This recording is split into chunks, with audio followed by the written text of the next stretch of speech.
નમસ્કાર વિદ્યાર્થી મિત્રો, આજે આપણે 12 સાયન્સના જે ઓલ સિલેબસ છે જે બોર્ડની પરીક્ષામાં પૂછાવાનો છે એ બધા જ ચેપ્ટરના 50 MCQ જે બોર્ડની પરીક્ષામાં પૂછી શકાય એવા છે.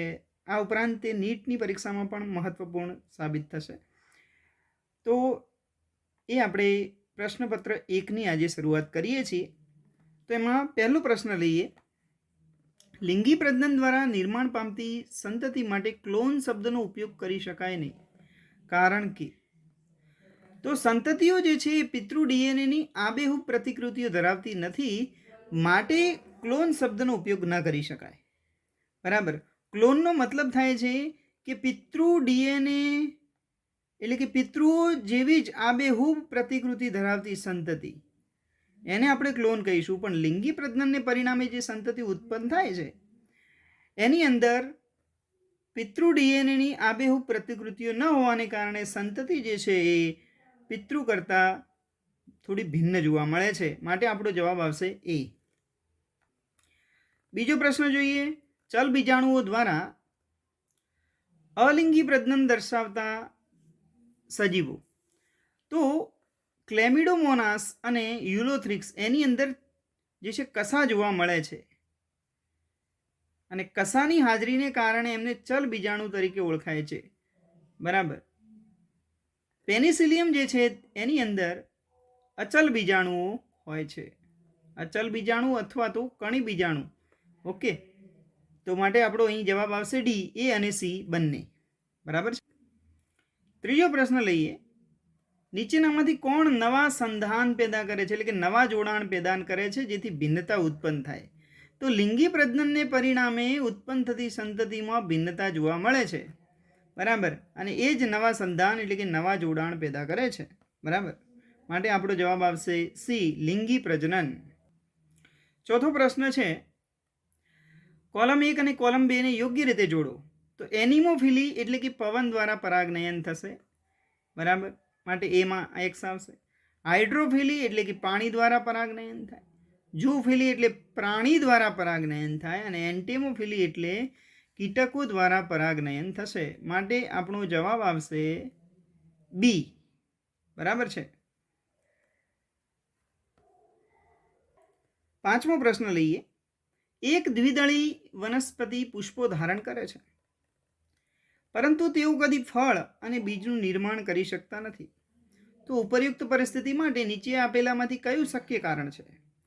તો અહીંયા વનસ્પતિ દ્વિસદની છે, એટલે કે નર અલગ અને માદા જે છે એ અલગ હોય છે.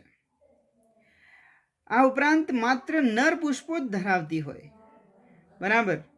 તો વનસ્પતિ દ્વિસદની હોય અને માત્ર નર પુષ્પો ધરાવતી હોય તો એવી વનસ્પતિ એ ક્યારેય ફળ કે બીજનું નિર્માણ કરી શકે નહીં. કારણ જો માદા પુષ્પો હોય તો માદા પુષ્પો જે છે એ ફલન થઈ અને બીજનું નિર્માણ થાય છે અને બીજાશય એ ફળમાં ફેરવાય છે, એવું આપણે જાણીએ છીએ. બરાબર. તો નર પુષ્પો હશે તો નર પુષ્પોમાંથી ક્યારે પણ સંતતિ બની શકે નહીં. એટલે કે નર વનસ્પતિ દ્વિસદની વનસ્પતિ હોય અને એ માત્ર નર પુષ્પો ધરાવતી હોય તો એમાંથી કદી ફળ અને બીજનું નિર્માણ થઈ શકે નહીં. માટે ડી જવાબ એ સાચો બનશે. પ્રશ્ન નંબર 6 જોઈએ. નીચેનામાંથી કયા ભાગમાં 23 રંગસૂત્રો હોય છે? તો અહીં શુક્રકોષ માતૃકોષ, તો શુક્રકોષ માતૃકોષ હશે એની અંદર કેટલા રંગસૂત્રો હશે? માતૃ શુક્રકોષની અંદર 46 હોય. ફલિતાંડ જેમાં નરજન્યુ અને માદાજન્યુ જોડાયા હોય એમાં પણ 46 રંગસૂત્રો હોય. માતૃ અંડકોષ હોય એમાં પણ 46 રંગસૂત્રો હોય. જ્યારે દ્વિતીય પૂર્વ અંડકોષ છે એમાં 23 રંગસૂત્રો હશે. માટે આપણો જવાબ આવશે દ્વિતીય પૂર્વ અંડકોષ. દ્વિતીય પૂર્વ અંડકોષ જે છે એ અંડપિંડમાંથી જ્યારે અંડપાત થાય છે ત્યારે દ્વિતીય પૂર્વ અંડકોષ મુક્ત થાય છે, જે 23 રંગસૂત્રો ધરાવે છે. બરાબર. ઓકે. સાતમો પ્રશ્ન લઈએ. નરમાં આદિ શુક્રકોષો અને સર્ટોલી કોષો ધરાવતું સ્થાન કયું છે? તો અહીંયા આવશે શુક્રોત્પાદક નલિકાઓ. આપણે જ્યારે શુક્રપિંડનો છેદ લઈએ છીએ ત્યારે શુક્રપિંડની અંદર આવી રીતે ઘણી બધી શુક્રપિંડીય ખંડિકાઓ જોવા મળે છે. આ શુક્રપિંડીય ખંડિકાઓની અંદર શુક્રોત્પાદક નલિકાઓ આવેલી હોય છે, બરાબર. અને આ શુક્રોત્પાદક નલિકાની જ્યારે આપણે અંતસ્થ રચના જોઈએ ત્યારે એની અંદર શુક્રકોષો એટલે કે આદિ શુક્રકોષો અને સર્ટોલી કોષો જોવા મળતા હોય છે, બરાબર. તો આદિ શુક્રકોષો અને સર્ટોલી કોષો એ અહીં શુક્રોત્પાદક નલિકાની અંદર એની આંતરિક રચના આપણે જોઈએ તો એની અંદર જોવા મળે છે. ઓકે. 8મો પ્રશ્ન છે આપણી પાસે કે નર પ્રજનન તંત્રમાં શુક્રકોષોના વહનનો સાચો માર્ગ પસંદ કરવાનો છે.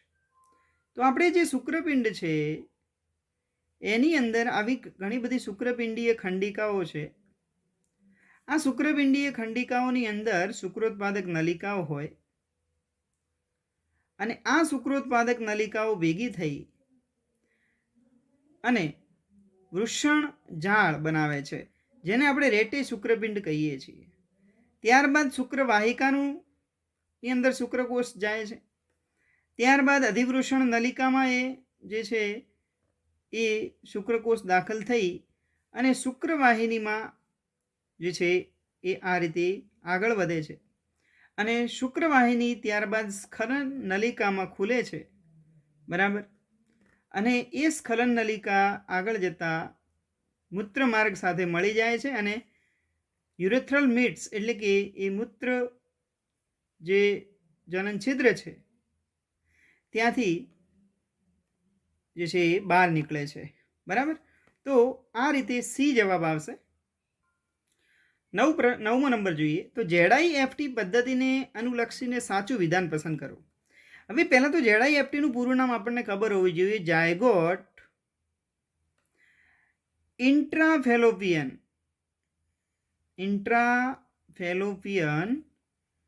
Tube transfer. ઇન્ટ્રાફેલોપિયન ટ્રાન્સફર એમ પણ કહી શકાય, બરાબર. ઝાયગોટ એટલે શું થાય? ફલિતાંડ. ઇન્ટ્રાફેલોપિયનનો મતલબ થાય છે અંડવાહિની. ટ્રાન્સફર એટલે કે સ્થાનાંતર. તો ફલિતાંડનું આપણે અંડવાહિનીમાં સ્થાનાંતર કરવાનું છે. દાતા સ્ત્રીમાંથી ફલિતાંડ પ્રાપ્ત કરીને તેને ફેલોપિયન નલિકા એટલે કે અંડવાહિનીમાં દાખલ કરાય છે. જો તમને ઇંગ્લિશ આવડશે, એનું નામ પૂરેપૂરું આવડતું હશે તો તમને આવડી જશે. Zygote ઇન્ટ્રાફેલોપિયન transfer. ઓકે, તો ખ્યાલ આવી ગયો હશે. એના પછી આપણે જોઈએ 10મો પ્રશ્ન છે CDRIનું પૂર્ણ નામ આપો. તો સેન્ટ્રલ ડ્રગ રિસર્ચ ઇન્સ્ટિટ્યૂટ આવી રીતે નામ આવશે. સેન્ટ્રલ ડ્રગ રિસર્ચ ઇન્સ્ટિટ્યૂટ, જે બી આપણો જવાબ છે. દ્વિતીય ક્રમના આયોડીઝ પૂછ્યું છે. તો દ્વિતીય ક્રમના આયોડીઝની અંદર આવશે કોપર મુક્ત કરતા આયોડીઝ. એ બધા જ દ્વિતીય ક્રમના આયોડીઝ આવે છે. આપણને બુકની અંદર પ્રથમ ક્રમના, દ્વિતીય ક્રમના અને તૃતીય ક્રમના એમ 3 પ્રકાર છે. એમાં જે પહેલા પ્રકાર છે એ પ્રથમ ક્રમ માટે આવશે, બિનઔષધીય. બીજો જે પ્રકાર છે કોપર મુક્ત કરતા એ દ્વિતીય ક્રમ આવશે અને અંતઃસ્ત્રાવ મુક્ત કરતા એ તૃતીય ક્રમના આયોડીઝ આવે છે. ઇન્ટ્રા યુટ્રાઇન ડિવાઇસ જેને આપણે કહીએ છીએ, બરાબર. પ્રશ્ન 12મો લઈએ. નીચે પૈકી કઈ અવરોધક પદ્ધતિનો નિષ્ફળ જવાનો દર ખૂબ ઊંચો હોય છે? તો જે કુદરતી પદ્ધતિઓ છે એ કુદરતી પદ્ધતિઓનો નિષ્ફળ જવાનો દર ખૂબ જ ઊંચો હોય છે, બરાબર. કુદરતી પદ્ધતિઓનો નિષ્ફળ જવાનો દર ખૂબ ઊંચો હોય છે. 13મો પ્રશ્ન લઈએ કે નીચે 2n+1, 2n-1 અથવા તો 2n+2 અને 2n-2 કેરીઓટાઇપની પરિસ્થિતિને શું કહે છે? તો આને આપણે કહીશું એન્યુપ્લોઇડી. જ્યારે રંગસૂત્ર જે પ્લોઇડી છે, રંગસૂત્રોનું જે સેટ છે એમાંથી એક રંગસૂત્ર ઉમેરાય અથવા તો એક દૂર થાય, અથવા 2 ઉમેરાય અથવા 2 દૂર થાય, એને આપણે કહીશું એન્યુપ્લોઇડી તરીકે ઓળખાય છે, બરાબર. પોલીપ્લોઇડીની અંદર શું થાય? તો સીધે સીધા જૂથ વધે છે, એટલે 3n, 4n, 5n, 6n આવી રીતે જે છે એ પોલિપ્લોઇડીમાં જોવા મળે છે, જે સામાન્ય રીતે વનસ્પતિઓની અંદર પોલિપ્લોઇડી વધુ જોવા મળતું હોય છે. ઓકે, તો આ થઈ ગયું એન્યુપ્લોઇડીની વાત. પ્રશ્ન નંબર 14 લઈએ. એક વ્યક્તિનું જનીન પ્રકાર IA-IB છે, જે AB રુધિરજૂથ ધરાવે છે. આ કોને કારણે દર્શાવાય છે? તો આ સહપ્રભાવિતા છે, જેની અંદર IA પણ અભિવ્યક્ત થાય છે અને IB પણ અભિવ્યક્ત થાય છે, માટે રુધિરજૂથ AB બને છે. તો આ જે છે સહપ્રભાવિતાનું ઉદાહરણ થશે. શ્વાન પુષ્પમાં એક સંકરણનું સ્વરૂપ પ્રકાર પ્રમાણ દર્શાવવાનું છે. તો શ્વાન પુષ્પ અથવા ડ્રેગન જે ફ્લાવર છે એની અંદર 1:2:1 એનું સ્વરૂપ પ્રમાણ જોવા મળશે. આ જે છે અપૂર્ણ પ્રભુતાનું ઉદાહરણ છે, અપૂર્ણ પ્રભુતા, અને જેની અંદર જનીન પ્રકાર પ્રમાણ અને સ્વરૂપ પ્રકાર પ્રમાણ બંને જે છે એ સરખા હોય છે, 1:2:1. ઓકે. પ્રશ્ન 16 છે. સિકલ સેલ એનિમિયા નું કારણ હિમોગ્લોબિન અણુના બીટા ગ્લોબિન શૃંખલાના 6થા ક્રમના ખાલી જગ્યા દ્વારા દૂર થવાનું છે. તો અહીંયા ગ્લુટામિક એસિડ જે છે એનું વેલાઇન દ્વારા દૂર થવાનું છે. ગ્લુટામિક એસિડની જગ્યાએ ત્યાં આવી જાય છે વેલાઇન 6થા ક્રમે, ત્યારે સિકલ સેલ એનિમિયા થાય છે. બરાબર છે. એના પછીનો ક્વેશ્ચન છે 17 નંબર. જો એક રંગઅંધ માનવી હોય તો આપણે આને દર્શાવવું તો આવી રીતે દર્શાવી શકીએ. XCY. આ રંગઅંધ સ્મોલ સી જે છે રંગઅંધ માટેનું જનીન છે. તો આ રંગઅંધ માનવી થશે, રંગઅંધ નર થાય. હવે એનું સમયુગ્મી સામાન્ય દ્રષ્ટિ ધરાવતી સ્ત્રી સાથે લગ્ન કરે. સમયુગ્મી એટલે આ રીતે, અને સામાન્ય દ્રષ્ટિ ધરાવતી સ્ત્રી એટલે અહીંયા બંને કેપિટલ સી આવશે. એની સાથે લગ્ન કરે તો રંગઅંધ હોવા બાબતેની તેમના પુત્રમાં શક્યતા કેટલી થશે? તો અહીંયા આપણે જોઈએ, અહીં બે પ્રકારના જન્યુઓ બનશે, XC અને કેપિટલ Y. અહીંથી એક જ પ્રકારના જન્યુ બને, XC. બરાબર. હવે આ નરજન્યુ જો આ માદાજન્યુ સાથે જોડાય, એક આ શક્યતા છે. બીજી શક્યતા એ છે કે આ નરજન્યુ આ માદાજન્યુ સાથે જોડાય. તો હવે તમે જુઓ અહીંયા શું થશે, XC, XC, એટલે અહીંયા જે એક રંગઅંધ માટેનું જનીન છે સ્ત્રીમાં, તો એ કેવું બનશે, વાહક બનશે, વાહક સ્ત્રી બને છે. જ્યારે અહીંયા આપણે જોઈએ તો XCY અહીંયા જે છે સામાન્ય નર બને છે. બરાબર. તો અહીં આપણે શું પૂછ્યું છે, રંગઅંધ હોવા બાબતેની તેમના પુત્રમાં શક્યતા કેટલી છે? તો પુત્ર તો સામાન્ય જ બને છે બધા, એનો મતલબ કે જે શક્યતા છે એ કેટલી થશે, 0% થશે. બરાબર. શક્યતા કેટલી થાય, 0% રંગઅંધ પુત્ર હોવા બાબતની. બરાબર છે. તો માટે આપણો જવાબ સી આવશે. 18મો પ્રશ્ન જોઈએ. હર્શી અને ચેઝના પ્રયોગમાં પ્રોટીન સામે ડીએનએને અનુક્રમે ખાલી જગ્યા વડે અંકિત કર્યા હતા. તો પ્રોટીનની અંદર સલ્ફર હોય છે, માટે S35, અને ડીએનએમાં જે છે ફોસ્ફરસ જોવા મળે છે, માટે P32 આવશે.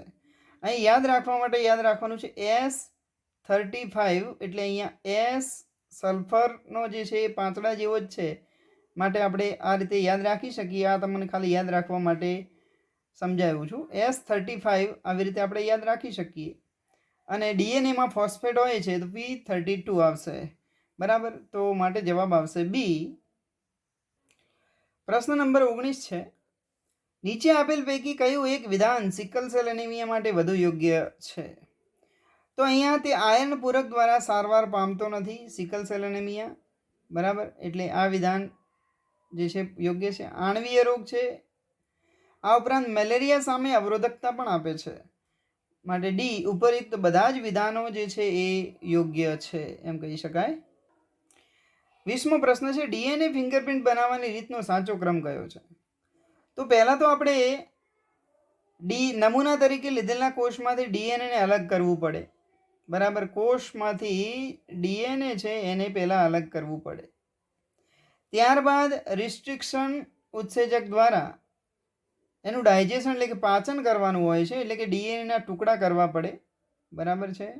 આવી રીતે ડીએનએના ટુકડા કરવા પડે. બીજા નંબરે પછી ઇલેક્ટ્રોફોરેસિસની મદદથી ડીએનએના ટુકડા જે છે એ કરવા. ઇલેક્ટ્રોફોરેસિસની મદદથી આપણે ડીએનએના ટુકડાઓને શું કરીશું? અલગ કરીશું. અને છેલ્લે ડીએનએ બેન્ડ પેટર્નને નાયલોન કલા અથવા તો નાઇટ્રોજન સેલ્યુલોઝ પર લેવી, એટલે આપણને એક ચોક્કસ પેટર્ન અથવા તો બેન્ડ જોવા મળે છે, બરાબર. તો આ રીતે 3, 4, 1, 2 એ સાચો ક્રમ આવશે. 21મો પ્રશ્ન છે, રોગોને મોટે ભાગે ચેપી રોગો અને બિનચેપી રોગોમાં વર્ગીકૃત કરવામાં આવે છે. નીચે આપેલ યાદીમાંથી ચેપગ્રસ્ત રોગોને ઓળખવાના છે.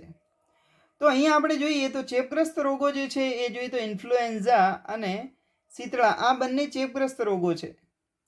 કેન્સર એ બિનચેપી રોગ છે અને એલર્જી પણ બિનચેપી રોગ છે. આ રોગ જે છે એ રોગ પ્રતિકારક તંત્ર વધુ પડતું કામ કરે ત્યારે એલર્જી થતી જોવા મળે છે. તો ઇન્ફ્લુએન્ઝા અને શીતળા 2 અને 4 નંબરનું જે છે એ સાચું થશે, માટે ડી વિકલ્પ આપણો સાચો થશે. અહીંયા વાયરસના ચેપગ્રસ્ત કોષ દ્વારા ઉત્પન્ન થતું દ્રવ્ય કે જે બીજા કોષોને ચેપગ્રસ્તતા સામે રક્ષણ આપે છે તે દ્રવ્ય કયું છે? તો એ દ્રવ્ય છે ઇન્ટરફેરોન, બરાબર. જે કોષ રસીય અંતરાય છે એની અંદર આ આપણને એનો જવાબ મળશે, બરાબર. વાયરસના ચેપગ્રસ્ત કોષ દ્વારા જે રસાયણ ઉત્પન્ન થાય છે, જે દ્રવ્ય ઉત્પન્ન થાય છે, બીજા કોષોને ચેપથી રક્ષણ આપે છે, એ છે ઇન્ટરફેરોન. 23મો પ્રશ્ન છે, દાદર માટે જવાબદાર ફૂગ જણાવો. તો આ એપિડર્મોફાયટોન, માઇક્રોસ્પોરમ અને ટ્રાઇફાયટોન, આ 3 આપેલ તમામ એ દાદર માટે જવાબદાર ફૂગ છે. 24મો પ્રશ્ન છે, વિધાન છે તીવ્રતાની સ્થિતિમાં આંતરમાર્ગમાં કાણા પડે છે. આ વિધાન સાચું છે. સાલ્મોનેલા ટાઇફી મનુષ્યમાં ટાઇફોઇડનો તાવ પ્રેરે છે. તો આ પણ સાચું છે. એ અને આર બંને સાચા છે. આર એની સમજૂતી છે, બરાબર. કેમ કે સાલ્મોનેલા ટાઇફી દ્વારા ટાઇફોઇડનો તાવ થાય છે, પણ તીવ્રતાની સ્થિતિમાં આંતરમાર્ગમાં કાણા પડે છે, બરાબર. માટે એ અને આર બંને સાચા અને આર એની સમજૂતી છે. 25મો પ્રશ્ન લઈએ, હિપેટાઇટિસ બીની રસીમાંથી ખાલી જગ્યામાંથી બનાવવામાં આવે છે. તો હિપેટાઇટિસ બીની રસી એ યીસ્ટમાંથી બનાવવામાં આવે છે, માટે બી વિકલ્પ એ સાચો થશે. 26મો પ્રશ્ન છે, માછલી, સોયાબીન અને વાંસમાંથી કઈ પ્રક્રિયા દ્વારા ખાદ્ય સામગ્રી બનાવી શકાય છે? તો અહીંયા આથવણ દ્વારા ખાદ્ય સામગ્રી બનાવવામાં આવે છે, માછલી, સોયાબીન અને વાંસમાંથી. એના પછીનો પ્રશ્ન લઈએ, મિથેનોજેનિક બેક્ટેરિયા ક્યાં જોવા મળતા નથી? તો અહીંયા સક્રિય સ્લજ છે એની અંદર મિથેનોજેનિક બેક્ટેરિયા જોવા મળશે નહીં. સક્રિય સ્લજની અંદર જારક બેક્ટેરિયા હોય છે. ગોબર ગ્લેસ પ્લાન્ટ કે પાણીથી ભરેલા ડાંગરના ખેતરના તળિયે કે દુધાળા પ્રાણીઓના રૂમેનની અંદર જેટલા પણ બેક્ટેરિયા છે એ બધા જ અજારક બેક્ટેરિયા છે.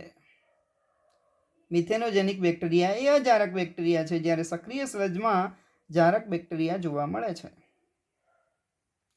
એના પછીનો પ્રશ્ન લઈએ તો, મુક્તજીવી ફૂગ ટ્રાઇકોડર્માનો ઉપયોગ શાના માટે થાય છે? તો વનસ્પતિ રોગોના જૈવિક નિયંત્રણ માટે ટ્રાઇકોડર્માનો ઉપયોગ થતો જોવા મળે છે. કયું આલ્કોહોલિક નિસ્યંદન વગર મેળવાય છે? તો બિયર જે છે એ નિસ્યંદન વગર મેળવાય છે. બિયર અને વાઇન એ નિસ્યંદન વગર મેળવાય છે. બાકીના જે બ્રાન્ડી, રમ અને વિસ્કી છે એ નિસ્યંદનથી મેળવવામાં આવે છે. એના પછીનો પ્રશ્ન લઈએ, નીચે આપેલા કોઠા પૈકી કોણ ખોટી રીતે અનુરૂપ કરેલ છે? તો મોનસ્કસ પુર્પુરિયસ, જેમાંથી સ્ટેટિન્સ મેળવાય છે અને જે રુધિરમાં કોલેસ્ટેરોલનું પ્રમાણ ઘટાડે છે, આ સાચું છે. સ્ટ્રેપ્ટોકોકસમાંથી સ્ટ્રેપ્ટોકાઇનેજ મેળવાય છે, જે રુધિરવાહિનીઓમાં ગંઠાયેલ રુધિરને દૂર કરે છે, જેને આપણે ક્લોટ બ્લસ્ટર પણ કહીએ છીએ. ક્લોટ બ્લસ્ટર. ક્લોસ્ટ્રિડિયમ બ્યુટિલિકમ, જેમાંથી બ્યુટેરિક એસિડ મેળવવામાં આવે છે, બરાબર, માટે આ જે છે એ ખોટી રીતે અનુરૂપ છે. અને ટ્રાયકોડર્મા પોલિસ્પરમ તમે અહીં જોઈ શકો સ્પોર અથવા સ્પરમ, એમાંથી સ્પોરિન એ સાયક્લોસ્પોરિન એ મેળવાય છે, જે દર્દીઓના અંગ પ્રત્યારોપણમાં પ્રતિકારકતા ઘટાડનાર ઘટક છે. માટે અહીંયા સી જે છે એ ખોટી રીતે જોડેલ છે. બરાબર, તો અહીંયા જવાબ આવશે સી. એના પછીનો પ્રશ્ન લઈએ. બેક્ટેરિયામાંથી જ્યારે ડીએનએનું અલગીકરણ કરાય ત્યારે નીચે આપેલ પૈકી કયો એક ઉત્સેચક ઉપયોગી નથી? તો હંમેશા યાદ રાખવાનું છે, ડીએનએનું અલગીકરણ કરવું છે તો ડીએનએનું પાચન કરતો ઉત્સેચક, જેને આપણે ડીઓક્સીરિબોન્યુક્લિયસ કહીએ છીએ, એનો ઉપયોગ ન થાય. જો ડીઓક્સીરિબોન્યુક્લિયસ ઉત્સેચકનો ઉપયોગ કરીએ તો ડીએનએનું પાચન થઈ જાય, એટલે કે પછી આપણે ડીએનએનું અલગીકરણ કરી શકીએ નહીં.